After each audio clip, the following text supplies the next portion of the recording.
Mass Maharaj Raviteja eagle చిత్రం 1వ రోజును పూర్తి చేసుకుంది. బాక్సాఫీస్ దగ్గర ఈ సినిమా హిట్ కావాలంటే రవితేజ, కార్తిక్ ఘట్టంలోని డైరెక్షన్ వచ్చిన ఈగల్ చిత్రం 22 కోట్ల వరకు షేర్ అయితే రాబట్టాలి. అప్పుడే ఈ సినిమాని హిట్ అంటారు.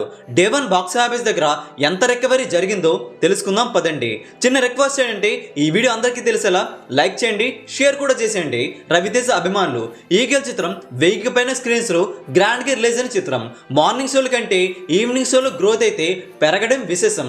First half introduction, second half love story, mass fights, climax అయితే అదిరిపోగా సెకండ్ పార్ట్ కూడా ఉందని చెప్పేశారు. సినిమాకి పాజిటివ్ అయితే చాలా వరకు వినిపించింది. రివ్యూలు రేటింగ్స్ ను తిప్పికొడితే ఈ సినిమా దుమ్ము లేపింది. వసూలు గ్రోత్ అయితే కనిపించింది.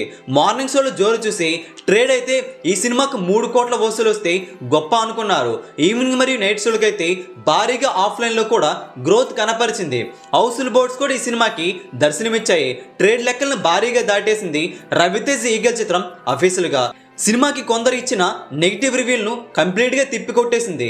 డే 1 ప్రపంచవ్యాప్తంగా అందరి అంచనాలను దాటేస్తూ ఈ సినిమా 5 కోట్ల 10 లక్షల షేర్ని అయితే అందుకోవడం జరిగింది. 9 కోట్ల 30 లక్షల గ్రాస్ను డే 1కి గాను సొంతం చేసుకుంది రవితేజ ఈగల్ చిత్రం. రీసెంట్ మూవీస్ కంటే ఈ సినిమా బెటర్గానే ప్రదర్శన కనపరిచింది. 22 కోట్ల షేర్ టార్గెట్తో బరిలోకి దిగింది కాబట్టి డే 1 రికవరీ తీసేస్తే ఇంకా 17 కోట్ల వరకు షేర్ అయితే రాబట్టుకోవాలి మిగతా రోజుల్లో. మరి మిగతా రోజుల్లో బాక్స్ ఆఫీస్ దగ్గర ప్రదర్శన ఏ విధంగా ఉంటుందో చూడాలి. ఈ సినిమా మీకు ఎలా అనిపించిందో కింద కామెంట్ చేయండి. ఈ వీడియో అందరికీ తెలిసేలా లైక్ చేయండి, షేర్ చేయండి. లేటెస్ట్ బాక్స్ ఆఫీస్ అప్డేట్స్ కోసం మన తెలుగు సినీ స్టార్ ఛానల్ని వెంటనే సబ్స్క్రైబ్ చేసుకోండి.